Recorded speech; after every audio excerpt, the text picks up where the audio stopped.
Wonderful topic for workshops for all the facilitators out there. Welcome to the third Blitzmarmelade podcast in English, the podcast of Bordel.io.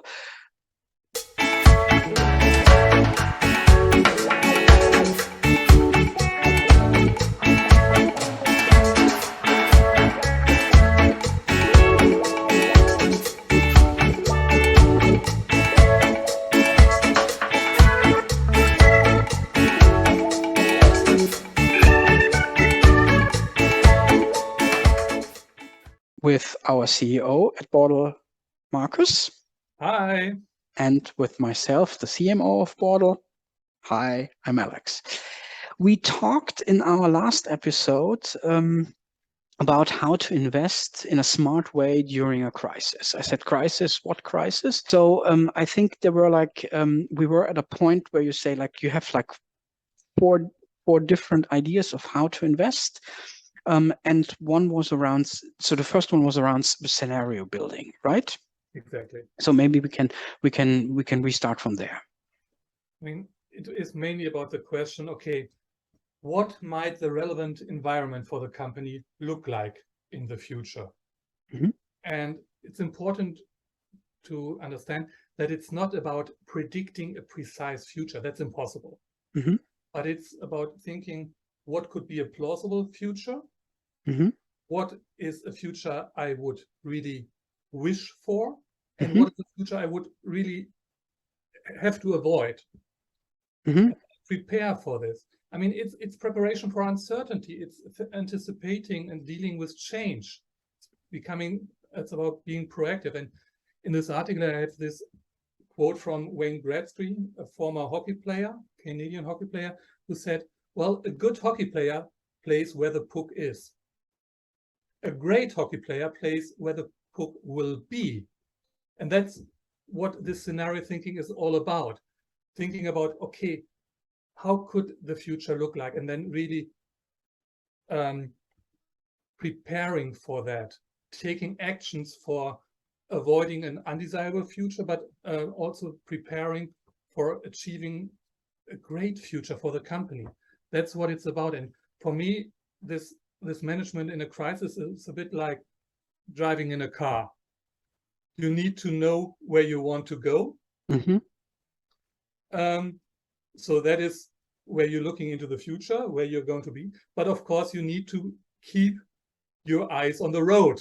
Otherwise, you might have an accident. So that's a bit what this idea is about. I see. On a different note, Wayne Gretzky was not a great player, he was the greatest, by the way. So just to make that clear, if you don't count the Russians in, but that's a different topic. So that is like one, build scenarios, prepare yourself for the best and for the worst. Think of that. So the next one that I have on the list, and maybe that might be as well part of it already, is perspective. You say you need to bring in new and fresh perspective. What do you mean by that? Well, I think the most important point is really stopping having this top-down thinking. And there's also a study saying it is really helpful for the company, leading to better results if you involve your employees in a bottom-up style. You get more and better cost cutting because people know what is needed, what is not needed. You become more innovative. You get a broader perspective. I mean, if you're going top down, you have your small perspective. If you involve your employees, you have a much broader perspective and can really see what you need and what not. Wonderful topic for workshops for all the facilitators out there. And as well, I did a workshop on cost cutting. You need to tweak it a little bit, and I might bring it up to Bordel. But that is that's a fantastic topic. I mean, that's really and that's exactly what is needed. And it helps you, and that leads a bit to the third point. Think of a portfolio approach. Only if you involve your employees, you get a really good perspective on all the activities, on all the projects that are really running, so that you can map them and really decide, okay, what is really taking us into this bright future, what might not be needed anymore. Mm. And that's what I meant with a third point, prioritizing with portfolio management. Yeah, take us a little bit with us where, like, you facilitators, workshoppers, portfolio management, like in 1 or 2 sentences. What is, if you say prioritizing through portfolio management, we get prioritizing, but what is portfolio management? What 2, 3 key pillars? Well, the main idea is coming from financial strategy. So instead of putting all your eggs in one basket, the idea is really to spread it around different investment categories, financial categories, shares, houses, buildings, etc., so that you manage the return and the risk by spreading your investments. And that's the same here, that you don't put all your money in one project, but really see that you spread it and select, prioritize, and initiate the right projects, and then allocate resources to them. That might mean that you also have to kill some of these ideas. It's not about really keeping everything alive, but really, I mean, there will be less cash. Also, cost cutting. Difficult to get money from investors, from the banks, etc. So you need to be more careful where you invest.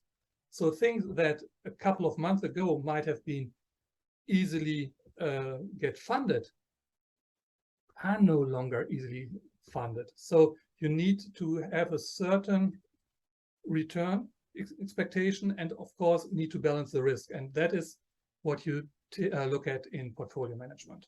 And the right thing you find through what you said at the beginning, build the scenarios, bring in perspective, that should give you a good picture of what the right things are and what you can balance and how you can do it. There was one last point when you do this whole thing.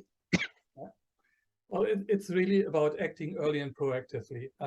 So avoiding this watch and wait manner.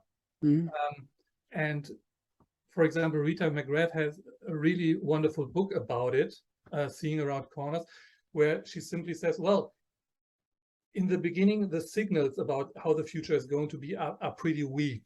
It might go in a completely different direction. But at the same time, you have high degrees of freedom.